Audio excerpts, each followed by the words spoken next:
नमस्कार दोस्तों, कहानी क्राइम चैनल पर आपका स्वागत है। दोस्तों, आज की हमारी जो क्राइम की कहानी है वो है देश की राजधानी दिल्ली से। तो चलिए दोस्तों, इस कहानी को हम लोग शुरू करते हैं। 8 अगस्त 2021 की बात है। दक्षिण पूर्वी दिल्ली के न्यू फ्रेंड्स कॉलोनी पुलिस को क्षेत्र के नाले में एक बड़ा सूटकेस मिला। उस सूटकेस में से हाथ निकला हुआ था। इससे ये बात समझने में देर नहीं लगी कि जरूर इसमें किसी का शव है। लिहाजा तुरंत ही मौके पर क्राइम इन्वेस्टिगेशन टीम को बुला लिया। जब बैग खोला गया तो उसमें 35-37 साल के एक व्यक्ति का शव निकला जो फूला हुआ था। उसके दाढ़ी थी, उसकी गर्दन पर घाव था जिस पर तौलिया लपेटा हुआ था। शव के नीचे एक चादर भी थी। उसके दाहिने हाथ पर अंग्रेजी में नवीन नाम का टैटू गुदा हुआ था। पुलिस ने मौके की कार्रवाई करके शव एम्स की मोर्चरी में सुरक्षित रखवा दिया और इसकी सूचना दिल्ली के सभी थानों को दे दी। इसके 5 दिन बाद खानपुर की रहने वाली मुस्कान नाम की 22 साल की युवती ने थाना नेब सराय में अपने पति नवीन के गायब होने की सूचना दर्ज कराई। उसने बताया कि उसका पति 8 अगस्त से घर से लापता है। गुमशुदगी दर्ज कराने के बाद वो अपने घर चली गई। इसकी जांच एसआई सुरेंद्र को सौंपी गई। मुस्कान के थाने से चले जाने के बाद एएसआई सुरेंद्र को न्यू फ्रेंड्स कॉलोनी क्षेत्र में 5 दिन पहले मिली अज्ञात युवक के शव का ध्यान आया। एम्स में रखे उस शव को दिखाने के मकसद से उन्होंने मुस्कान को फोन किया, लेकिन उसने कांटेक्ट के लिए जो नंबर दिया था वो नॉट रीचेबल मिला। वो कांस्टेबल नितिन और रोहित के साथ शव के बारे में सूचना देने के लिए मुस्कान के पते पर ही खानपुर चले गए। घनी आबादी वाले इलाके में मकान तलाशने में पुलिस को ज्यादा दिक्कत नहीं आई, लेकिन वहां कमरे के दरवाजे पर लगा ताला देखकर उन्हें झटका जरूर लगा। मुस्कान ने कमरा किराए पर ले रखा था। पुलिस ने उसके बारे में मकान के दूसरे किराएदारों और आसपास के लोगों से पूछताछ की। मालूम हुआ कि मुस्कान कुछ दिन पहले ही कमरे को छोड़कर कहीं और जा चुकी है। मुस्कान क्या करती थी, कहां आती जाती थी, इसके बारे में किसी को कोई विशेष जानकारी नहीं थी। उसके बाद मकान मालिक प्रदीप से पूछताछ करने पर मालूम हुआ कि मुस्कान 1.5 महीने पहले ही यहाँ रहने आई थी और अचानक कहीं दूसरी जगह शिफ्ट हो गई। उसके साथ 1-2 साल की बच्ची भी रहती थी। बीच बीच में खानपुर के ही दूसरे मोहल्ले में रहने वाली उसकी माँ मीनू भी उसके पास आती थी, लेकिन वो साथ में नहीं रहती थी। 48 साल की मीनू को मोहल्ले के कई लोग जानते थे। आजीविका के लिए वो घरेलू नर्स का काम करती थी। बताते हैं कि उसकी अपने पति विजय से नहीं बनती थी। अब पुलिस के सामने नई समस्या आ गई कि अपने लापता पति की शिकायत करने वाली ही लापता हो चुकी थी। मुस्कान को तलाशने के लिए पुलिस टीम ने तस्वीरें दिखाकर और हुलिया बताकर डोर टू डोर पूछताछ शुरू कर दी। थोड़े प्रयास के बाद पुलिस को सफलता भी मिल गई। उसका ठौर ठिकाना तो नहीं मालूम हुआ, लेकिन एक नई बात की जानकारी जरूर मिल गई। वो ये कि उसके पास एक फैशन परस्त जमालुद्दीन नाम का एक लड़का आता जाता है। पुलिस को पता चला कि वो 18-19 साल का लड़का है। स्टाइलिश फटी जीन्स शर्ट पहनता है और स्पाइकी हेयर कट रखता है। पड़ोसियों को उसकी गतिविधियां संदिग्ध लगी थी। वैसे तो जमालुद्दीन के बारे में पड़ोसियों से और अधिक जानकारी नहीं मिल पाई। सिर्फ इतना मालूम हुआ कि उसकी बोली में बिहारी टोन था और मुस्कान के कमरा छोड़ने से एक दिन पहले आधी रात को उसके कमरे से झगड़ने की काफी तेज आवाजें आई थी। इसी दौरान पुलिस को मुस्कान का दूसरा मोबाइल नंबर मिल गया। उस पर कॉल करने पर लोकेशन खानपुर गाँव की मिली। पुलिस टीम तुरंत वहां जा पहुंची। वहीं मुस्कान अपनी मां मीनू और 2 साल की बेटी त्रिशा के साथ मिल गई। पुलिस टीम को घर की चौखट पर देखकर पहले तो मुस्कान हैरान हो गई, फिर जल्द ही सहमती हुई तनकर खड़ी हो गई। पुलिस ने मुस्कान से सीधा सवाल किया, क्या तुम्हारे पति के दाएं हाथ पर नवीन नाम का टैटू गुदा हुआ था? जवाब में मुस्कान कुछ नहीं बोली। पुलिस ने दोबारा पूछा, क्या तुम्हारे लापता पति के दाएं हाथ पर उसके नाम का कोई टैटू था? क्यों, क्या बात है? मुस्कान धीमे से बोली, बात यह है कि हमें एक युवक का शव मिला है जिसके दाहिने हाथ पर नवीन गुदा हुआ है और तुमने भी पति का नाम नवीन ही लिखवाया है, पुलिस ने बताया। मैं उसके बारे में कुछ नहीं जानती, मुस्कान बोली और इधर उधर झांकने लगी। पुलिस टीम ने महसूस किया कि मुस्कान कुछ छिपाने की कोशिश कर रही है। तभी एक कांस्टेबल ने मुस्कान के हाथ से उसका मोबाइल फोन ले लिया। गैलरी खोलकर उसमें डाउनलोड तस्वीरें खंगालने पर नवीन की हाथ उठाए हुए तस्वीर मिल गई। उससे शव की तस्वीर पूरी तरह मेल खा रही थी। उस तस्वीर में भी नवीन के दाएं हाथ पर नवीन नाम का टैटू दिख रहा था। बाद में उसकी पुष्टि नवीन के भाई संदीप ने कर दी। पुलिस टीम ने मुस्कान से पूछा, तुम्हारे लापता पति का शव मिला है और तुम्हें जरा भी दुख नहीं हो रहा है? आखिर बात क्या है? क्या करूंगी दुखी होकर? वो लौट तो नहीं आएगा ना? मुस्कान बोली। फिर भी तुम्हारी बहुत सारी यादें जुड़ी होंगी उसके साथ। 2-4 बूंद आंसू ही बहा लो उसके नाम के। फिर भी क्या सर, कैसी यादें, कैसे आंसू? उसने जीते जी मुझे कम दुख दिए थे जो उसकी मौत के बाद गम मनाऊं। वो बोली। मैं समझ सकता हूं तुम्हारी अभी की स्थिति, लेकिन तुम्हें नवीन के बारे में जो भी बातें मालूम है बता दो, ताकि उसकी मौत का कारण मालूम हो सके। उसकी किसी के साथ दुश्मनी या दोस्ती के बारे में जो भी हो साफ साफ बताओ, एएसआई सुरेंद्र ने पूछा। मैं कुछ और नहीं जानती हूँ सिवाय इसके कि वो मेरा पति था और मैंने एक गलत आदमी के साथ प्रेम किया। मम्मी के मना करने के बावजूद उससे शादी की। आज वो हमें और बच्ची को अनाथ छोड़ गया। कहती हुई मुस्कान रोने लगी। उस वक्त तो एएसआई ने मुस्कान से कुछ और नहीं पूछा, लेकिन उन्हें नवीन की हत्या के सिलसिले में एक संदिग्ध जरूर मान लिया। उन्होंने उसके बारे में जल्द ही कुछ और जानकारियां हासिल कर ली।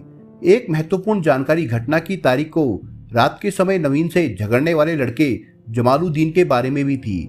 वो भी खानपुर गांव में रहता था, पढ़ा लिखा नहीं था, उसके पास कोई काम धंधा भी नहीं था। लॉकडाउन खत्म होने के बाद 2 महीने पहले ही वो बिहार से आया था। एएसआई सुरेंद्र ने सारी जानकारी थाना प्रभारी सुमन कुमार को दे दी। मामला गंभीर लग रहा था, इसलिए डीसीपी आरपी मीणा ने एसीपी अविनाश कुमार के नेतृत्व में एक टीम गठित कर दी। पुलिस टीम गंभीरता से इस केस को खोलने में जुट गई। इसका परिणाम ये निकला कि पुलिस ने कुछ सबूतों के आधार पर 7 लोगों को गिरफ्तार कर लिया। उनसे हुई पूछताछ से कई राज परत दर परत खुलते चले गए। घटना की रात 7 अगस्त 2021 को जमालुद्दीन मुस्कान के घर पर ही था। उन दिनों नवीन कहीं और रहता था, जबकि मुस्कान उससे झगड़कर अपनी बच्ची को लेकर खानपुर में अपनी मां के घर से थोड़ी दूरी पर अलग कमरा लेकर रहती थी। वहीं पास में ही जमालुद्दीन भी रहता था। अकेली लड़की को देखकर पहले तो वो उसके इर्द गिर्द मंडराता रहा, फिर जल्द ही मुस्कान ने ही उससे जान पहचान कर ली। उसे कोई काम तलाशने के लिए कहा। हालांकि जमालुद्दीन भी काम की तलाश में था। 8वीं पास मुस्कान डिलीवरी गर्ल का काम कर चुकी थी। मर्डर मिस्ट्री का राज खुल जाने के बाद पहली गिरफ्तारी मुस्कान की ही हुई थी। उसने अपने पति की हत्या के बारे में विस्तार से बताया कि किस तरह से नवीन की गर्दन में चाकू घोंपकर हत्या की गई। उसकी मौत के बाद कैसे जमालुद्दीन ने बाथरूम में उसके शव को नहला धुलाकर खून के दाग धब्बे साफ किए थे और उसने खुद कमरे में फैले खून को साफ किया। मुस्कान ने बताया कि ये सब करते हुए सुबह होने वाली थी। जमाल ने अपने एक दोस्त राजपाल को नवीन के शव को वहां से हटाने में मदद के लिए बुलाया। नवीन और जमाल ने खून सने कपड़े चिराग दिल्ली के नाले में फेंक दिए थे। तब तक दिन निकल आया था। जमाल उसी दिन अपने घर से एक ट्रॉली बैग ले आया। उसमें नवीन के शव को ठूस ठूस कर पैक कर दिया गया। इस बैग को जमाल अपने दोस्त के साथ ऑटो से ले जाकर सुखदेव विहार के नाले में फेंक आया। मुस्कान की गिरफ्तारी के बाद पुलिस टीम को मोबाइल नंबरों की कॉल डिटेल्स मिल गई, जिसमें जमाल का साथ देने वालों में विवेक उर्फ बागड़ी और कौशलेंद्र का भी नाम आ गया। विवेक को देवली की नई बस्ती से गिरफ्तार करने में पुलिस को सफलता मिल गई। उसने नवीन की हत्या में शामिल होने का जुर्म भी कबूल कर लिया था। तीसरी गिरफ्तारी जमाल की मुरादाबाद शहर से हुई। शव को नाले में फेंकने के बाद वो दिल्ली से फरार हो गया था। उसने अपना मोबाइल फोन बंद कर लिया था। वो मोबाइल नंबर बिहार का था। उस नंबर को पुलिस सर्विलांस में लगा दिया गया। पता चला कि वो ट्रेन से अपने घर जा रहा है। सफर के दौरान उसका नंबर तब ट्रैक हो गया जब उसने टीटी को अपना कंफर्म टिकट का मैसेज दिखाने के लिए कुछ समय के लिए मोबाइल फोन ऑन किया। उस समय उसकी लोकेशन मुरादाबाद की थी। वो ट्रेन से बिहार जा रहा था। दिल्ली पुलिस ने उसी समय मुरादाबाद की जीआरपी से संपर्क किया तो जीआरपी ने ट्रेन रुकाकर तलाशा और उसे वहीं से हिरासत में ले लिया। फिर दिल्ली पुलिस उसे मुरादाबाद से दिल्ली ले आई। इसी तरह से विशाल की गिरफ्तारी देवली खानपुर से और कौशलेंद्र की बरेली से करने में पुलिस को सफलता मिली। छठे और 7वें अभियुक्त के रूप में राजकुमार और मुस्कान की मां मीनू को भी खानपुर से हिरासत में ले लिया गया। मीनू ने बताया कि नवीन की हत्या के समय वो कमरे में ही मौजूद थी। उसकी हत्या के बाद वो अपने कमरे पर वापस आ गई थी। अभियुक्तों की निशानदेही पर हत्या में इस्तेमाल सबूत भी बरामद कर लिए गए। नवीन की हत्या का राज तो खुल गया था, लेकिन मुस्कान और नवीन के संबंध में आई कड़वाहट का राज खुलना अभी बाकी था। आखिर क्या वजह थी कि जिसे मुस्कान ने दिलो जान से चाहा उसकी हत्या करवा दी? ये बदलते हुए महानगरीय सामाजिक परिवेश की काली सच्चाई को भी उजागर करता है। 8वीं पास मुस्कान ने जब अपने पैरों पर खड़ी होने की कोशिश शुरू की, तब उसे जोमेटो के फूड सेक्शन में एक काम मिल गया। थोड़ी सी तनख्वाह में खर्च चलाना मुश्किल हो गया। ऊपर से उम्र की नजाकत और प्यार मोहब्बत ने उसकी जरूरतों को पंख लगा दिए। वहीं उसकी मुलाकात नवीन से हुई। उसने बेहतर जिंदगी जीने के सपने दिखाए और जल्द ही उसके रूप सौंदर्य की तारीफों के पुल बांधने शुरू कर दिए। ये सब करीब 4.5 साल पहले की बातें हैं। उन दिनों नवीन दक्षिणपुरी में रहता था। मुस्कान अपने प्रेम की खातिर नवीन के साथ रहने लगी, अपनी अलग दुनिया बसा ली। 2 साल बाद एक बच्ची की माँ भी बन गई। संयोग से उसके 1-1.5 साल बाद ही कोरोना महामारी का कहर उस पर भी टूटा, जिससे उसकी आमदनी बंद हो गई। दाम्पत्य जीवन में तनाव ही तनाव आ गया। हर रोज नवीन से उसका झगड़ा होने लगा। नवीन भी काम धंधा छूटने के चलते काफी डिप्रेशन में आ गया था। वो गम दूर करने के लिए जो कमाता था उसे शराब में उड़ाने लगा था। मुस्कान इसका विरोध करती तब वो उससे मारपीट पर उतारू हो जाता था। करीब 7 महीने पहले जनवरी में एक दिन मुस्कान अपनी बच्ची को लेकर माँ मीनू के पास देवली खानपुर आ गई।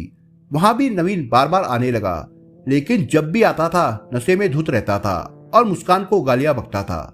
एक दिन ऊबकर मीनू ने उसे अपने घर से अलग कमरा दिलवा दिया ताकि नवीन की नजरों से वो दूर रहे। वहीं मुस्कान की मुलाकात जमालुद्दीन से हुई। मुस्कान को वो मन ही मन चाहने लगा था। मुस्कान भी उसे अपनी घरेलू मदद के लिए कमरे पर आने से नहीं रोकती थी। हालांकि मुस्कान के दिल में उसके प्रति अधिक जगह नहीं थी। एक बार नवीन खानपुर के उसके कमरे पर भी आ गया। मुस्कान को आश्चर्य हुआ कि उसे उसके कमरे का पता कैसे चला। इस पर जमाल ने बताया कि एक बार उसने बच्ची के साथ उसे दूध की दुकान पर देख लिया था। वहां भी उसके साथ झगड़ने लगा था। वो बार बार पूछ रहा था कि बच्ची उसके पास कैसे है, वो तो उसकी बेटी है। उसी समय वो पीछा करता हुआ गली के कोने तक आया था। बात यहीं खत्म नहीं हुई। 7 अगस्त की रात को नवीन नशे की हालत में सीधा मुस्कान के कमरे पर आ धमका। उस वक्त कमरे पर जमालुद्दीन भी था। उसे देखते ही नवीन आग बबूला हो गया और झगड़ने लगा। इसी बीच मीनू भी वहां आ गई। मीनू ने नवीन को समझाने की कोशिश की, लेकिन वो कुछ भी सुनने को राजी नहीं था। मुस्कान ने भी उसे समझाने की कोशिश की तो नवीन ने मुस्कान के मुंह पर घूंसा मारा। उसके मुंह से खून निकलने लगा। तभी जमालुद्दीन ने नवीन को रोकने की कोशिश की। फिर कमरे में नवीन और जमाल के बीच तू में हाथापाई में बदल गई। नवीन ने जमाल को भद्दी भद्दी गालियां तक देनी शुरू कर दी। यहाँ तक कि उसके माँ बाप और कौम को लेकर भी भला बुरा कहना शुरू कर दिया। कौम और माँ बाप पर बात आते ही जमाल ने भी झट से कमरे में रखा चाकू उठा लिया और नवीन की गर्दन पर वार कर दिया। नशे की हालत में नवीन संभल नहीं पाया। जख्म भी काफी गहरा था। उसकी मौत कुछ समय में ही हो गई। जमाल शव को देखकर पसीने पसीने हो गया। तभी मुस्कान वहां आई। पहले तो वो भी घबराई, फिर जल्द ही खुद को संभाला। अपनी बच्ची को माँ के हवाले किया और उसे अपने घर ले जाने के लिए कहा। उसके बाद दोनों ने शव को ठिकाने लगाने और सबूत मिटाने के काम किए। पुलिस ने सभी आरोपियों से पूछताछ करने के बाद उन्हें कोर्ट में पेश किया, जहां से उन्हें जेल भेज दिया गया। दोस्तों, इस कहानी के बारे में आपके विचार क्या है, हमें कमेंट बॉक्स में जरूर बताएं। और दोस्तों, अगर आपको हमारा काम पसंद आया हो तो वीडियो को लाइक शेयर जरूर करिए। और अगर आपने अभी तक चैनल को सब्सक्राइब नहीं किया हो तो जाने से पहले चैनल को सब्सक्राइब जरूर करिए। दोस्तों, धन्यवाद।